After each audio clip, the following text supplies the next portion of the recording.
दोस्तों, आज मैं आपको एक ऐसी कहानी सुनाने वाला हूँ जिसे सुनकर आप कभी भी किसी का हक नहीं छीनोगे, किसी को कमज़ोर समझकर उस पर अत्याचार नहीं करोगे, क्योंकि भले ही वह कमज़ोर हो, लेकिन अगर उसने ईश्वर से सहायता मांगी और ईश्वर उसके साथ हो गए, तो उसकी जीत और बुरे कर्म करने वाले की हार निश्चित हो जाती है। तो चलिए दोस्तों, कहानी शुरू करते हैं। एक बार की बात है, एक गांव में दो दोस्त रहा करते थे। दोनों बहुत ही गरीब थे। जैसे तैसे करके वह अपने परिवार का गुजारा कर रहे थे। वे लोग अपने घर की आर्थिक तंगी को दूर करने के लिए शहर जाकर काम करने का फैसला कर लेते हैं। अगले दिन वह दोनों शहर जाते हैं और उन्हें एक कारखाने में काम भी मिल जाता है। वह वहीं काम करने लग जाते हैं। वो लोगों का गांव शहर से ज़्यादा दूर नहीं था, इसलिए वह रोज़ाना काम करते और शाम को घर वापस आ जाया करते। एक दिन काम ज़्यादा होने के कारण काम करते करते रात हो गई।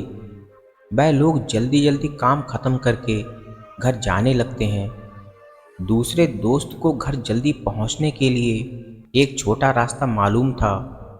वे दोनों उसी छोटे रास्ते से जाने लगते हैं, लेकिन अंधेरे की वजह से उन्हें रास्ता सही से समझ नहीं आ रहा था। और तब अचानक वे लोग एक गड्ढे में गिर जाते हैं। उस गड्ढे में पहले दोस्त को एक चमक दिखाई देती है। उसने दूसरे दोस्त से कहा, दोस्त देखो इधर, एक चमक नज़र आ रही है। दोनों ने सामने जाकर देखा, वहाँ एक हीरा था और वह बहुत ही चमक रहा था। वे दोनों ही उसे देखकर बहुत ही खुश हो जाते हैं। पहले वाले दोस्त ने कहा कि हम लोग इसे बेचकर आधे आधे पैसे ले लेंगे और अपनी गरीबों को इस तरह दूर कर लेंगे। दोनों गड्ढे से बाहर आते हैं और घर की ओर जाने लगते हैं। जो दूसरा दोस्त था, उसके मन में लालच आ गई। वह अकेला ही उस हीरे को हड़पना चाहता था, इसलिए रास्ते में उसने पहले दोस्त से मारपीट करके उससे वह हीरा छीन लिया। पहला दोस्त कुछ नहीं कर पाया, क्योंकि वह उससे शारीरिक रूप से काफ़ी कमज़ोर था और दूसरा दोस्त हट्टा कट्टा था। दूसरा दोस्त हीरा लेकर शहर चला जाता है। पहला दोस्त दुखी मन से अपने घर वापस आ जाता है। इस तरह कुछ दिन बीतने के बाद जो दूसरा दोस्त था, वह हीरा बेचकर अपने लिए बंगला, गाड़ी और ज़मीन खरीद लेता है। फिर कुछ दिन बाद ही दूसरे दोस्त के साथ रास्ते में एक घटना हो जाती है, जिसमें उसका एक पैर घायल हो जाता है। उसके पास पैसे बहुत थे, इसलिए वह बड़े से बड़े शहर में जाकर बड़े बड़े डॉक्टरों को बुलाकर खुद का इलाज कराने लगता है। लेकिन एक सप्ताह बाद उसने देखा कि उसका जख्म भरने के बजाय उल्टा बढ़ता जा रहा है।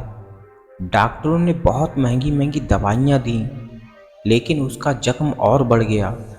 डॉक्टरों ने कहा उसका पैर ही काटना पड़ेगा, नहीं तो ये जख्म पूरे शरीर तक पहुंच जाएगा। उसके पास कोई रास्ता नहीं था, इसलिए हाँ कहनी पड़ जाती है। उस दूसरे वाले दोस्त का 7वें दिन पैर काटने के बाद भी उसका जख्म पूरे शरीर तक पहुंचने लगा। वहाँ मौजूद बड़े बड़े डॉक्टर ये देखकर हैरान रह गए, क्योंकि उन्होंने अपने जीवन में ऐसी समस्या कभी पहले नहीं देखी थी। उस आदमी ने अपने सारे पैसे लगा दिए, लेकिन कोई असर नहीं हुआ। उसने अपने पड़ोस में रहने वाली महिलाओं को खिड़की के बाहर कहते हुए भी सुना कि ना जाने कौन सा घोर पाप किया है जो ऐसी सज़ा मिल रही है इसे। वह उन महिलाओं की बातों को सुनकर बहुत ही बेचैन हो जाता है। वह पूरी रात सोचता रहा कि क्या दोष किया है उसने। तभी उसे अपने द्वारा की हुई वह बात याद आ जाती है। वह रात में ही अपनी पत्नी को कहता है कि उसके दोस्त के पास ले चलो। वह अपने दोस्त के पास जाता है और पूछता है, दोस्त, उस रात के बाद तुमने मुझे ऐसा कौन सा श्राप दे दिया जिससे मेरी ऐसी हालत हो गई। उसके दोस्त ने कहा, तुम्हारी ये हालत कैसे हो गई ये तो मैं नहीं जानता, लेकिन मैंने उस रात में अपनी हालत देखकर ईश्वर से बस इतना ही कहा कि हे ईश्वर, मैंने अपनी और अपने दोस्त की परिवार की खुशी चाही, लेकिन मेरे दोस्त ने सिर्फ अपनी खुशी के बारे में सोचा। उसने अपनी ताकत दिखाकर मुझसे वह हीरा छीन लिया और अब तुम अपनी ताकत दिखाकर इंसाफ कर दो। तो दोस्तों, कैसी लगी आपको ये कहानी?